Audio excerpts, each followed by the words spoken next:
So we work really hard at getting beautiful sound on the instrument and a solid technique and musicality.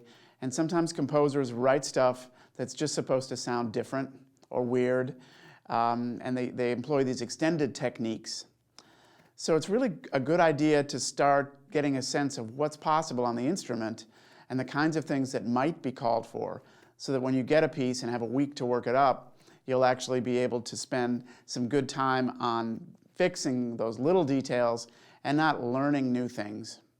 Some of these techniques are fairly easy. For instance, sometimes a composer will use slide glisses.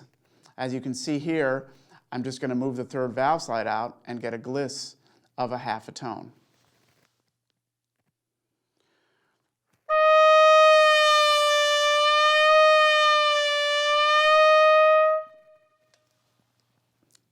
Oftentimes they'll use very quick versions of that.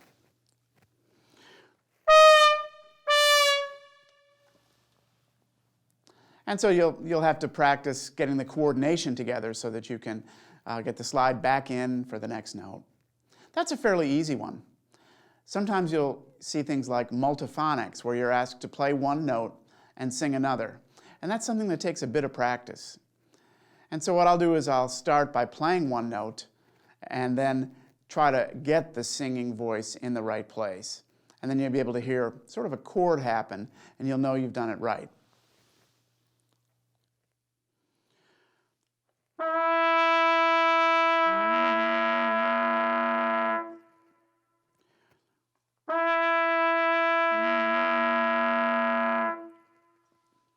Isn't that beautiful? But sometimes that's what's called for, to sing a note, play a note. And you have to make sure you're singing the appropriate note, and of course, playing the appropriate note is easy. But practicing a little bit of multiphonics can get you used to what it feels like on your chops to be singing at the same time, because it's a little bit weird. Other effects can be things like playing with a different sound. In the Peter Maxwell Davies Trumpet Sonata, he calls for using a thin sound.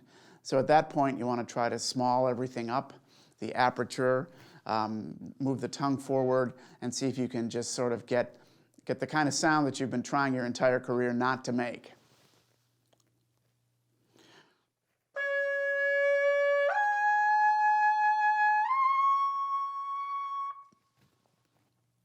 Little tiny sound, and it's good for effect. Sometimes you'll see just highest note possibles where your gliss all the way up.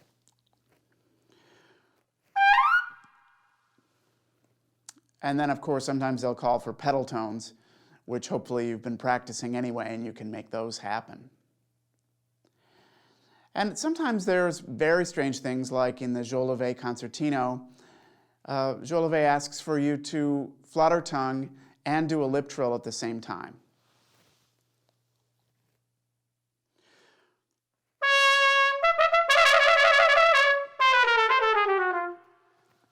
So you can hear it sounds very gravelly in two different ways. You have the fast lip trill. Actually, it's measured. There's 12 quick notes. And that flutter tongue at the same time.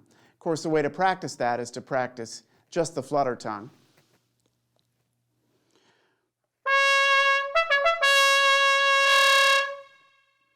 And then to just practice the flexibility.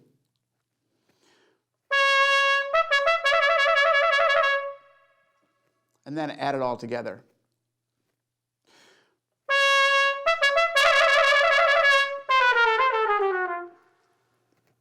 It takes a little practice, but it's not so hard.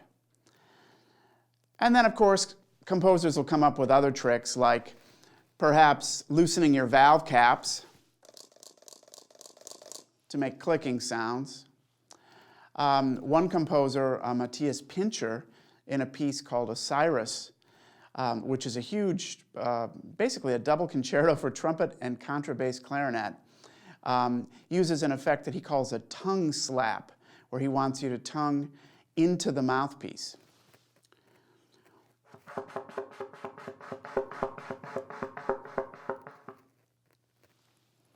And the idea of that is it's supposed to sound like the beating of giant wings, which I guess it sort of does. It's hard to get that to project enough. So I guess the thing to do is to sort of find out what is possible on your instrument, look up a bunch of modern pieces and see what's asked for, and don't be afraid to experiment and make some different sounds on the instrument that aren't those beautiful, round, warm sounds that you practice in your warm-up every day. These extended techniques are very interesting, and they add a lot of spice and color to some modern works. And to be able to pull those off really adds a lot to a performance.